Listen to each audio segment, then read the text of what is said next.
જય દ્વારકાધીશ, જય જવાન, જય કિસાન. તો હાલો મિત્રો, આપણે આજે ચાલુ વરસાદે પાણી ભર્યું પણ છતાંય આપણે રીંગણીનો વારો છે એટલે રીંગણી ઉતારી લઈ. આજે રીંગણા ઉતારવાનું હાલે છે. આજે રીંગણા ઉતારવાનું ચાલુ કર્યું છે. રીંગણા ઉતારી અને પછી સોરી ઉતારવાની છે. આપણે પાણી ભર્યું છતાંય પણ આમાં આજે વારો લેવો પડે એમ છે, નકર રીંગણા બધા બગડી જાય એવું છે. ને થોડો થોડો ડોકા મળ્યો પણ આવ્યો છે. 2-4 દી પછી આપણે દવા છાંટવાની છે.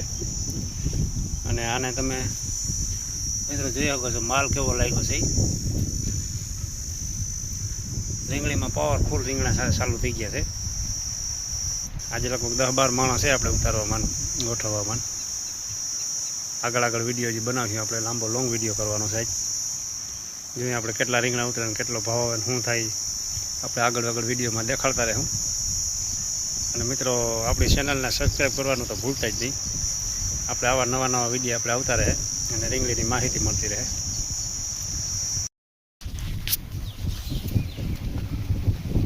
રીંગણા જેવી રીતના ગોઠવવાનું હાલે છે. રીંગણા ઉતારતા જવાના, નામ ગોઠવતા જવાના, ક્વોલિટી બનાવતા જવાના, તો જ સારો ભાવ મળે. બાકી નકર કાંઈ ભાવ મળવાનો થતો નથી. જય દ્વારકાધીશ, જય જવાન, જય કિસાન. જો આપણે મિત્રો સોરી ઉતારવાનું કામ ચાલુ કર્યું. પડામાં પાણી ભર્યું પણ તો ઉતારવું ચાલુ કર્યું. ખેડૂત થવું કંઈ હેલી વાત નથી. ખેડૂત થવું હોય તો જાવી મહેનત કરવી પડે. ચોડી છેલ્લો વારો છે, લગભગ ઉતારીએ એકવાર. રીંગણા ઉતારી લીધા અને ચોડીનો વારો છે.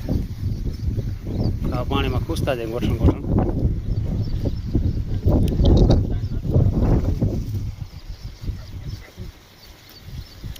લગભગ સોરીનો ભાવ 150 રૂપિયાના આસપાસ છે. સીધા પાણીમાં મંડાળા નગર કામ મહેનત કરે.